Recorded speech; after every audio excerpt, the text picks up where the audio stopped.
The best NHL teams in history. What is up, you guys, and welcome back to Top 10 Sports. My name is T. Ray. Today we are going to look at the best NHL teams in the history of the sport. Make sure you hit the like and subscribe button and let's get into it. At number 10 we have the 2001-2002 Detroit Red Wings. Their coach Scotty Bowman coaches a veteran roster consisting of 9 players, bound for the Hall of Fame to a 5-game Cup final win against the Carolina Hurricanes, and the Red Wings' third Stanley Cup title in 6 years. At number 9 we have the 1983-84 Edmonton Oilers. They were young, brash, and ultra-talented. Their best player was more than that. Wayne Gretzky was a hockey genius. They needed some seasoning first, needed to learn from some early stumbles. But they progressed quickly and coalesced into a hugely entertaining group that captured the sporting world's imagination even before they won their first Stanley Cup championship in 1984, their 5th season in the NHL. At number 8 we have the 1977-78 Canadiens. The Montreal Canadiens ruled hockey in the late 1970s, winning 4 consecutive Stanley Cup championships from 76 to 79 with firewagon offense, tremendous defense, and brilliant goaltending. So dominant were the Canadiens that every other NHL team knew in its heart that the priceless trophy might as well be engraved before the season's first game. At number 7 we have 1982-83 New York Islanders. When the 1982-83 regular season concluded, the 3-time defending Stanley Cup champions seemed a pale imitation of their previous selves.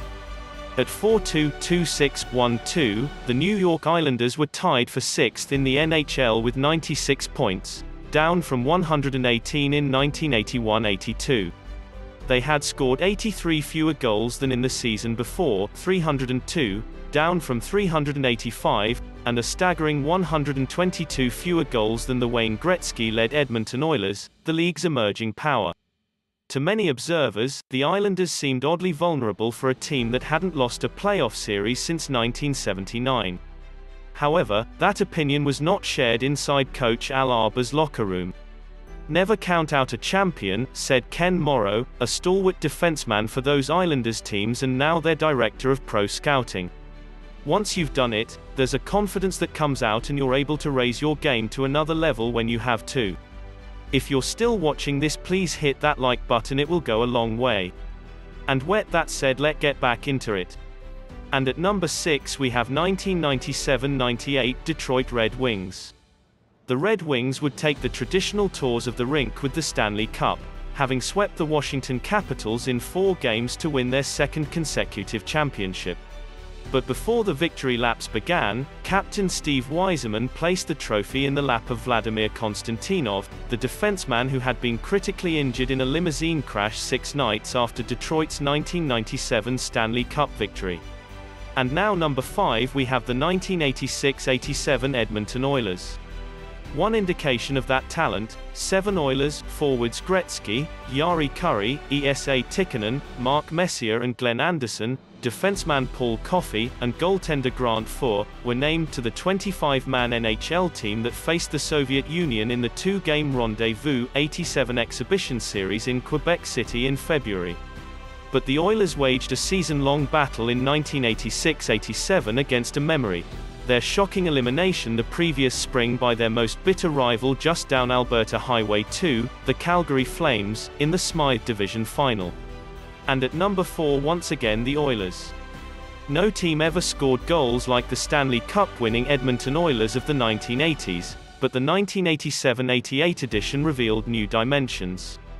While still filling the net, the Oilers adopted a more rugged attitude and showed, as champions often do, that they could win playing any style.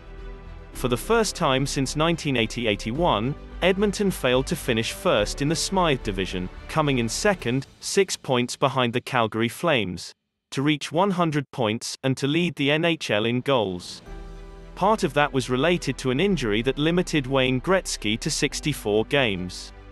But if that makes these Oilers seem like merely a very good team, but not one of the best ever, consider this: they continued evolving in some very essential ways that season, becoming the second-best defensive team in the Campbell Conference while boasting the second-best offense in the league. And now the top 3 greats NHL team of all time are. Number 3, 1976-77 Montreal Canadiens.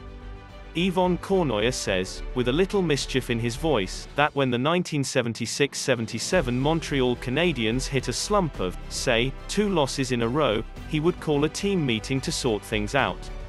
Cournoyer, the Montreal captain, never called such a meeting, because, over the 80-game regular season, the Canadiens never lost 2 straight. 60 wins. 8 losses. 12 ties. They were for sure of the best teams but not better than the number 2 team. 1991-92 Pittsburgh Penguins. When you win once, people wonder, forward Kevin Stevens told Sports Illustrated. When you win twice, it's no fluke. In successfully defending their cup title, the Penguins perfected the art of peaking at the optimal time, showcasing a mountain of mental and physical resolve in the process. Indeed, in November 1991, weeks into the season, the Penguins were mourning the death of their beloved coach, Bob Johnson, who had guided them to their first cup title 6 months earlier. And the number 1 team on this countdown is the 1984-85 Edmonton Oilers. Yes, the Oilers again, people. It must be because they're from Canada. The 1984-85 Edmonton Oilers might have been even better than the previous season's edition, which won the Stanley Cup and set NHL scoring records because their high-level skill was fortified by the confidence born of success. Yet, they also had to learn the same lesson as all previous Shoms. The rest of the league was now gunning for them.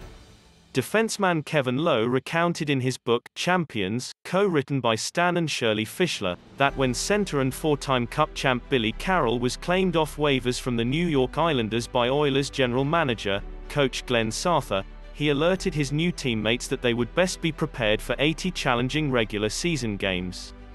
Well, there you guys have it, the top 10 greats NHL teams in history. If you guys enjoyed this, please hit that like button. If you want to see more, subscribe to my channel and leave a comment. You guys are the best, thank you. You have been watching the Top 10 Sports with T. Ray. See you in the next one, bye.